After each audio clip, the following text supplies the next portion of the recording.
This is a review video of the Chinese web drama 我是余欢水 If There's No Tomorrow.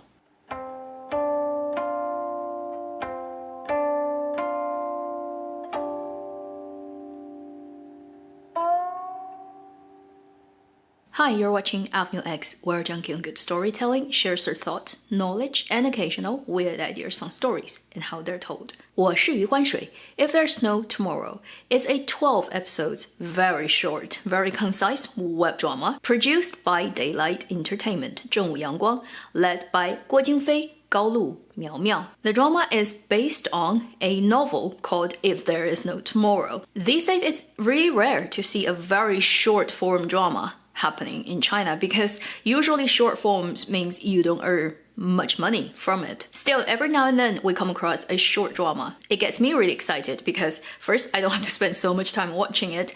Then that usually means the story will be very tightly paced. And also this is from 正午阳光 and it's led by a very talented, very solid actor, Guo Jingfei. So everything screams, come and watch me. When the drama came out, I immediately got into it and watched it. First, let me say, if I have to rate this drama, I will put it at 1 gold mine. I was hoping it could be a 2 gold mine or even higher rating drama. But unfortunately for me, it didn't hit all the marks required for those ratings. So let me first quickly introduce you to the premise of the story. We have a lead role called Yu Huanshui, a middle-aged man who is working as a salesperson. Right from the beginning of the story, you know he's in a lot of midlife crisis. His career is failing, his family and life is not ideal, the wife is constantly complaining about him not doing well at jobs and earning money and stuff. And they have a son that goes to primary school, so there's a lot of effort and energy you have to give to your child. And he's been constantly put down by the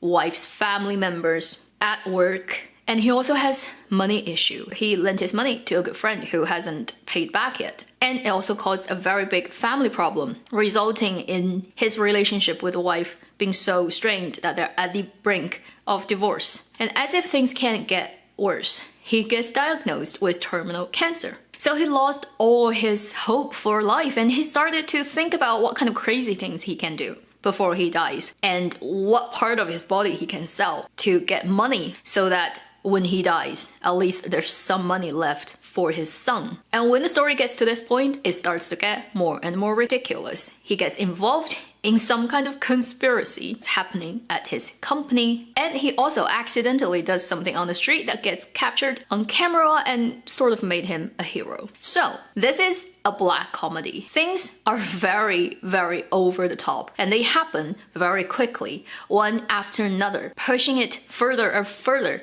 to the limit of believability of reality, and finally getting to a climax and getting resolved through a fairly extreme event. So that is the 12 episodes quick synopsis. First, the things I appreciate about this drama. I really do appreciate all the leading actors, especially Guo Jingfei for sure, because he holds the whole story on himself. I also love the bad people group of his company, who are all very familiar faces from 正午阳光's productions. This group of 3 people shouldered most of the comedy, apart from the comedy that's been generated by our lead role. I understand why the drama would cast these people because the nature of the script really does require very solid actors who can just pull you into the story immediately, because it's a 12 episodes drama. It needs to just happen starting from this first second and make it convincing enough that you buy into this pretty ridiculous storyline. The second thing I appreciate about this drama is it's based on an existing novel, but they decided to pick that novel to make it into a drama that is very rare in terms of its genre in today's Chinese drama land. The lead character's story and the world that he sees through his POV is super, let's say, not harmonious, not the ideal perfect world that censorship would love you to believe that the current society in China is like. It is filled with conflicts, with ugly stuff, with the nasty aspects of human relationships and psyches, and the contemporary life's heavy weight, the super fast pacing that disregard people's mental health, the materialistic addiction of constant stimulation, the instant gratification. I mean, the song that goes with this drama, the lyrics are just so explicit. Singing, I want everything, I want it now. So that is very rare in Chinese drama land. You almost don't see this type of sharp criticism looking at the bad stuff in the society with a very dramatic, ridiculous, sarcastic view. I applaud for the effort of all the people who involved in the storytelling, putting it out there at this specific time where such things are not super welcomed. But then there are a couple of problems that this drama has, and I'll leave the biggest and most controversial one till the end of it, which I've mentioned in my first impression video of Serenade of Peaceful Joy. First thing is, the plot progression sometimes feels extremely forced. They're trying to find the most extreme next thing that could happen out of what has currently been set up, and then pushing it in a very choppy way, so it doesn't feel it's been developed very organically. For example, in the first couple of episodes, our male lead character Yu Huanshui is constantly calling and chasing a friend of his to ask the money being paid back to him. And after a call he made to this friend who told him that he is in Africa, so he couldn't get back and couldn't pay back money now, he saw this person walking on the street. So Yu Huanshui went chasing him, and they went into a big building that has a KTV. But this person actually didn't go to any of those rooms of KTV. He went to the underground parking lot. But Yu Huanshui didn't know, so he started to check every room. He opened every room to see if his friend is in there. And he stumbled upon one room that has the group of three, the bosses of his company, that are actually doing some very shady businesses in the room. So he ran into them, and they were super surprised, and he was super surprised. Then what did he do? He got out of the room, he went to buy beers for these people. So he came back again to give them beers, like, yeah, you're my bosses, right? Like, you know, nice meeting you guys. This is drinks are on me. And then he went away and go looking for his friend. That whole design of buying beer is totally so that he could be mistaken as the person who took the USB stick. But when you think about the logic, it doesn't make sense. If you're chasing a friend who has just lied to you and who may never pay you back the money that you desperately need, why would you care about a room full of your bosses in the company? You may run into them, you may say goodbye, and then just run out and still keep searching for your friend. So this type of inconsistency in logic happens here and there in this drama that makes you feel it really is trying to push the plot to the point that they want it to go without actually making the process of getting there reasonable. So when you watch the 12 episodes in one go, it feels a lot of things are happening, but they're very choppy. They're not connected well. It almost feels like it's a 40 episodes drama that's being cut down to 12 and only keeping the peak moments, the heightened parts, and every connective tissue is removed. So it's pretty fast-paced and exciting to watch through, but afterwards you're like, what happened? When you think about like the order of events, like can you retrack? You almost couldn't, because everything is like almost existing on itself. So I wish for that they've done a better job. The second thing is, because the nature of the storytelling, it's so sarcastic, it's so ridiculous, I wish they used more daring and stylistic ways of visually telling it. Because the nature of the story almost screams that you use the camera as the extra actor on set to film it in ways that are a little bit over the top, because this is the type of story that you really can go crazy with your visuals, and the type of story that really can work very well with this type of camera work do not happen very often in Chinese drama. So I feel it's like opportunity missed. Now the third thing that made it highly debatable, that caused a huge wave of boycott on China's internet. Initially, when this drama came out, it got a really high rating on Douban, which is 8.5. But because of that tiny bit of lines spoken by one character, people went in there and started to rate this drama low, so that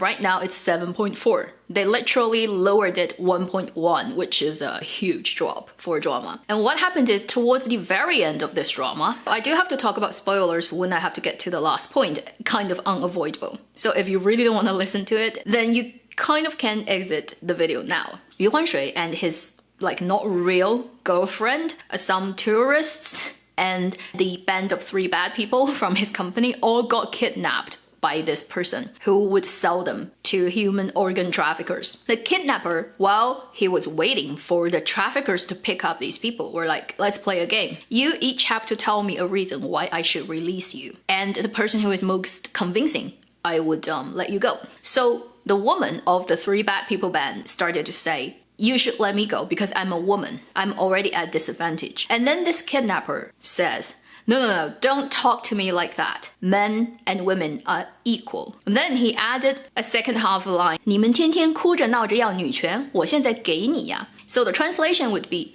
you, plural here, which means women. Every day you scream and cry for women's rights. Now I give it to you. When a lot of people saw that line, they went berserk. To understand why that is the case, these days on China's internet, on Weibo, women's rights, feminism, is a hot topic. It's very sensitive. Had the second half of that line not happened, just the first half, which is don't talk to me like that, men and women are equal, it would be totally fine. First, it's logical in the context of that conversation and between the kidnapper and the person who was kidnapped. Also, 男女平等 is a very normal word in Chinese. It's been spoken for like over decades. So nobody would feel it's a word that actually has limited use in terms of who would be speaking it. But the second half, when it mentions you are screaming and crying for women's rights, that is the problem. Because 女权, the word, women's rights, is a much more younger word, more contemporary word. It hasn't really been in the limelight of the Chinese language for a long time. And when you look at the character setup of that kidnapper, he is a super unwell-educated person who cannot even string two sentences together. If you look at his previous actions and lines spoken in the drama, he probably doesn't even have a primary school education. He cannot really understand a lot of very common Chinese idioms that are made of 4 characters. He often just remembers the first 2 characters and doesn't know what's the rest of it. In his daily life, there's no way that he would be familiar with the vocabulary 女权 or even what it means and what is the current discussion about it. It's just not the natural habitat of language of that character setup. It's what the scriptwriter wants to say and he just put it there through the character's mouth, but he picked the wrong character because the character naturally wouldn't be speaking it. It is intentionally added there, what we call 夹带私货, which is like trying to traffic your private stuff through custom. That offended a lot of people. Personally, I find this is actually more interesting than the drama itself. I find it's really entertaining and interesting to look at who are the people who stand up for this drama and saying it's just dramatic construction. People are over-interpreting what it's trying to do. Who are the people pointing out it really is problematic and they shouldn't have done it? At least people are arguing about that. And people are voicing their opinions about these things. I think that's better than nobody noticing it. My personal opinion is I really am not comfortable with how they did that line. But I do not want to assume the worst of people, that the writer just want to laugh at feminism and then women's rights movement and stuff, who is a total jerk and misogynist. I don't want to think in that way and try to interpret people, always assuming the worst of them. So I would say, although I don't like it, I wouldn't hate the drama, the entire drama, the amount of work that people put into this drama, just because that one line. But this line also reminded me about all the female roles in this drama. So if you go in and watch this drama and see the seductress, the pure-hearted girl, the money-grabbing and only wanting to take advantage of the husband-wife, we look at all those female roles, you really do realize in this drama, all women are pretty either bland, uninteresting, or super nasty. At the end of the drama, spoiler, that our leading male role ends up with the pure-hearted, unexperienced, this very archetypical ideal girl role in Dramaland, who is basically harmless and kind and would treat our male role in the ideal way. Therefore, they're together. I mean, we can argue, right, like throughout this drama, how the views of women are expressed and what the roles are and whether it's shows that the writer really just doesn't like women or has very problematic low opinions about the other gender. You can't really say for sure concrete, right? Because it's dramatic creation. I mean, it can have any combination of good and bad men and women. But because of that half line, it did remind me when I look back on the drama that throughout this drama, all women are pretty meh characters. But then also all the guys are pretty despicable in their own ways too. So maybe this drama is just about how despicable everybody really is. It is a sarcastic look on the contemporary life and everybody who's living this type of life, that we are all pretty much shitty people. Maybe that's what the drama is trying to do. You know, up to you to decide when you've seen it, what do you think about it? I am really curious about your opinion about this particularly controversial and hotly discussed point about this drama. Do you think the drama deserves a grade down because of that half line? Like I said, I think dramas, when they can make people think and reflect about life and start discussions about real issues, it makes the drama that much worthwhile in terms of being produced and existing, instead of just being one-off quick entertainment. Thank you for watching Avenue X. I'll see you in my next video. Meanwhile, live long and happy drama watching.